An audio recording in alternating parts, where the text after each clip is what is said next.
If you've taken a selfie on the new iPhone XS, you might think it looks a little bit different from any other selfie you've taken before, especially when you compare it to last year's iPhone X. Some people are calling this a smoothing effect or even a beauty mode. And there is actually a difference between what the photos look like on the XS compared to the X. I've been taking a lot of different images on both the front and the back cameras, and I'll tell you why they look different.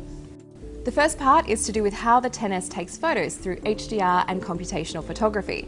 Now, HDR is high dynamic range. You've probably heard of this before. It's essentially taking multiple different exposures, either underexposed, on the meter, and overexposed, and then blending them together in order to form an image that has an increased dynamic range. So this means that you'll get more detail in those shadow areas and also more detail retained in the highlights, so like from bright lights or light coming in from a window.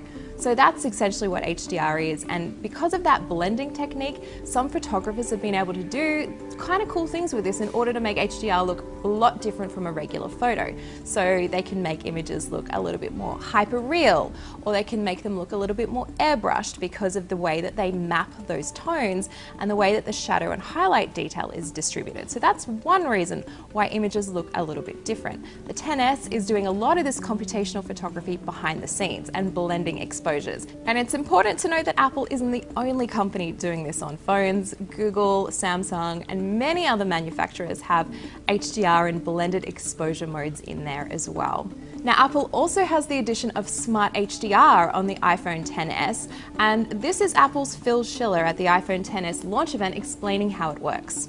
What the A12 Bionic is actually doing is shooting a 4-frame buffer so it can capture that critical moment. The A12 Bionic is doing even more than that. It's also capturing secondary interframes at the same time. And those interframes are shot at a different exposure level to bring out highlight details. And it's doing more than that. It's shooting a long exposure so it can get better shadow detail as well.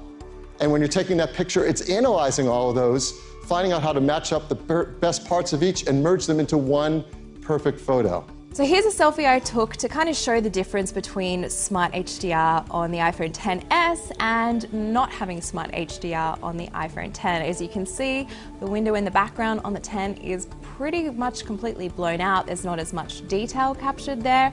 On the XS, though, on the other hand, even though it has a much more even spread of tones and shadows and highlight detail, it does look a little bit smoother, and because it looks like there's actually less contrast, your eye thinks that maybe there's less detail there and therefore less sharpness. So that's the first reason that photos look a little bit different.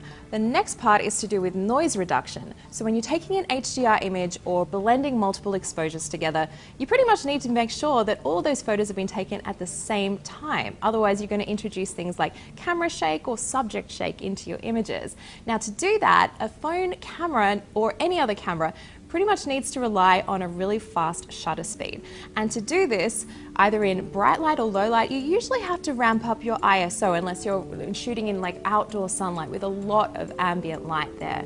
Now, by shooting with a really high ISO or higher than you normally would use, you usually introduce quite a lot of noise into your images. And then you have to apply some sort of noise reduction, otherwise their photos are going to look really grainy and they're going to have speckles all over the image. Like, no one wants that on their photos. So here's an example that I shot on a DSLR at ISO 3200. It's an extreme low light situation, but you can see without any editing at all from the raw image, there is a lot of noise on this image. If I apply some noise reduction to this in Lightroom, this is a bit of an extreme example, but it shows you just how much detail can be smoothed out in order to remove that noise. So that's kind of one of the byproducts of some noise reduction algorithms.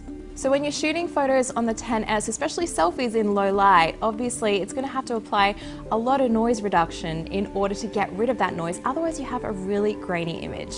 So a lot of this does come down to personal preference. A lot of people that I showed photos to on both phones liked the images from the XS just because they looked a little bit more even and they had a good spread of shadow and highlight detail, so it didn't look so dramatic. But a lot of people liked the look from the X because photos appeared to have a little bit more detail just because they had some more contrast and less of that HDR effect. but it's totally up to you which one you like. But the most important thing to note is that this is not just happening on faces. This is pretty much any subject, especially if you're shooting in low light, you will notice a difference. One way this could be tweaked is if Apple introduces a software update that lets you adjust the granularity of maybe the HDR or the noise reduction, or of course you can just shoot in RAW using a third-party app so you have full control over your images. But I'd love to know which one you prefer and what you think. I have an article explaining this in more detail on cnet.com.